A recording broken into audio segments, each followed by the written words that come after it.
Hello, my name is Croteau and I'm here on behalf of Junior Achievement to talk to you about my career, to share some thoughts with you about various opportunities and careers that exist out there. My goal here is to share my experiences with you. If you see me glancing down every now and then, it's because I have a little notebook with me. And I wrote things here so I can remember to make sure I tell you some of the things that could be helpful to you in the future. So I want you to know that my career, as I'll describe it to you, was not something that was planned all the time. I have to tell you in all honesty, most of it was unplanned. And most of it occurred simply because I took opportunities that came my way and decided to give them a try. Nothing more sophisticated than that, but it's important for you to know that. So let me give you a little bit of my background. I grew up in Lewiston. I went to Holy Family Grammar School in Lewiston. Then I went to St. Dom's High School, which at the time was in Lewiston on Bartlett Street, and now of course is in Auburn. And then I went to college at Holy Cross College in Worcester, Massachusetts. During the summers, I worked outdoors. I did a lot of landscaping, a lot of cutting grass. And I learned some very important lessons from doing that. I learned how important it was to work with your hands. I learned how important it was to be persistent. And I learned that if you did those things, you would usually succeed and be pretty happy with what you had done. So after Holy Cross, I went to the University of Maine School of Law, and that's in Portland, Maine. And law school, some of you may or may not know, is a 3-year program after college. I had graduated from Holy Cross with a degree in economics. When I first went to Holy Cross, I had majored in accounting, but I soon learned that that was not going to be for me. So I had changed my major to economics, and that's what my degree was in. So when I got to law school, I didn't come to law school with any preconceived notions about what I was going to do. In fact, and I had not even thought of law school until my senior year in college. And the reason I thought of it is because, well, I grew up in the 60s and 70s, and there were a lot of social issues, much like today, occurring in our country. Many issues regarding racism, a war in Vietnam, and there was a lot of social change taking place. And by the time I was a senior in college, I felt as if the law, some kind of career in the law, would probably be a good place to be involved with some kind of social change and what was going on in our culture at the time. So that's what got me into law school. I had no preordained plans of what I would do with a law degree, but I just felt as if that opportunity would open a lot of other doors to me that I wasn't even aware of at that time. So when I got out of law school,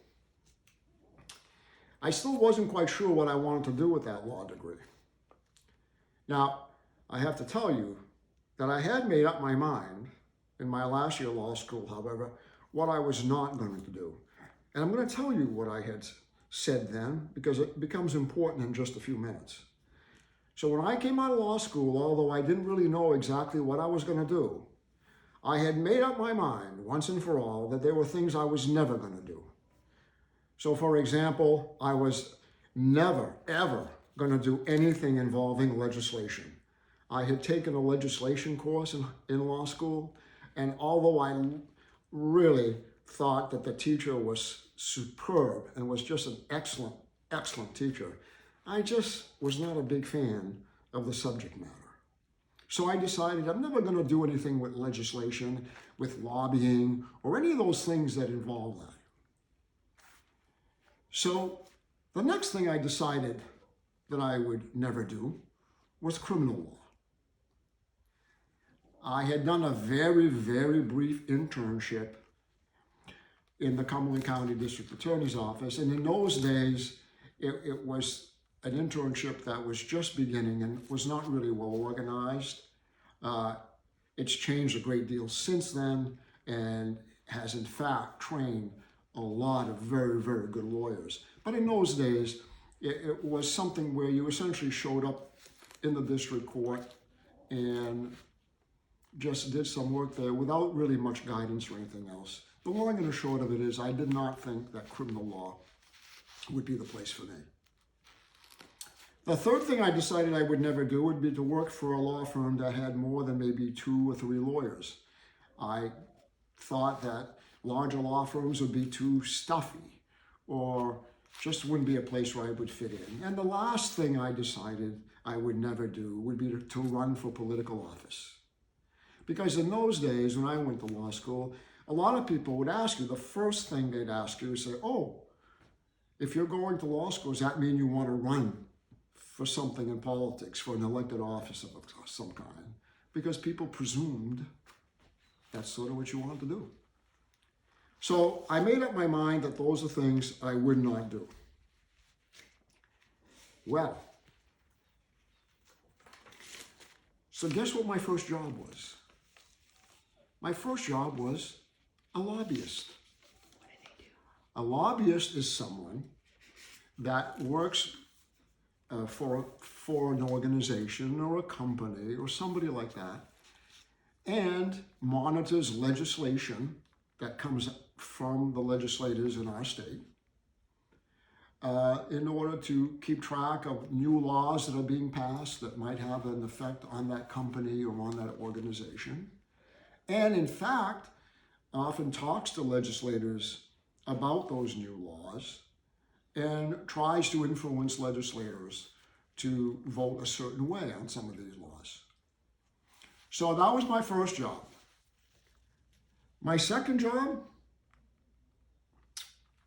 I ended up working as an assistant district attorney doing criminal work. That's what a district attorney does. A district attorney is a prosecutor. And I was hired by Janet Mills, who is today our governor, but who was then the district attorney in Androscoggin, Oxford, and Franklin counties.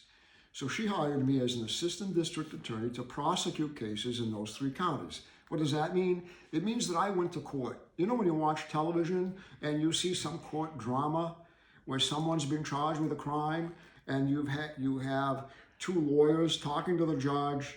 One lawyer represents the state or the government, and the other lawyer represents the person that's being charged with a crime. Well, I represented the government in court. So my job was to prosecute. My job was to try to prove that people were guilty of a crime beyond a reasonable doubt. So I did that for a few years. Remember, I was never going to do criminal work, right? Then the 4th job I had was, guess what? I worked for a law firm. And I worked for a large law firm. I worked for a law firm that had several attorneys. And in that law firm, I did civil work, which is the kind of law that isn't criminal, but it's like contracts and divorces and probate and wills and things of that nature. But I also did some criminal work there too. But in that case, the criminal work I did was as a defense attorney. Remember that courtroom I told you about where you had the prosecutor and the defense attorney? Well, I used to be the prosecutor, and this time I was being the defense attorney. So my job was to defend the person that was being charged with the crime. And then lastly, my last job was I was the elected district attorney for Androscoggin, Oxford, and Franklin County. Yes, believe it or not, I had run for public office, the thing I said I was never going to do, and I did it. And I was elected for 5 terms, so I did that for 20 years. So that meant that I went back to the side of the prosecution, and my job now was as a prosecutor in all the courts in these 3 counties. So I retired from that at the end of 2014, and since then I've been teaching criminal law as part of the adjunct faculty at the Central Maine Community College. What have I learned? What I've learned is one, never say never. Don't think that just because you made up your mind that you're not going to do something, that you can't change your mind. In fact, you probably will change your mind, and you should change your mind, because we all change. Number two, whatever you do, do it well. No matter how important you think it is or it isn't, do it well. That will develop a work ethic in you that will just help you succeed no matter what you choose to do later on. The third thing to do, don't presume. Don't judge anyone until you know all the facts. Listen to what people tell you. Even if you don't think you're going to agree with them, or maybe not even like them, listen to what they're telling you, because you're going to be surprised at what you're going to learn.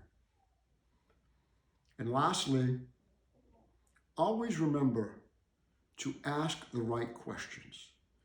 You know, when we're in school, we're learning a lot of facts and we get a lot of information, but sometimes we forget to focus on the question. Sometimes the most important thing you can do is think about what you want to ask, as opposed to being so worried about the answer. For example, if you want to get to Bangor from Lewiston, don't ask someone for the directions to Portland. They're going to give you an answer, and it could be the right answer, but it's not going to help you because that's not where you want to go. Figure out what you're looking for, what you need to know, and ask the right questions. The answers will appear, and they will be there. So, I guess that's pretty much all that I can tell you about my career, but I can tell you this. Always have an open mind. Think about those many things you want to do. Do not be afraid to try things you're not sure of. And if you work hard at whatever it is you do, you'll be happy and you'll be successful. Best of luck.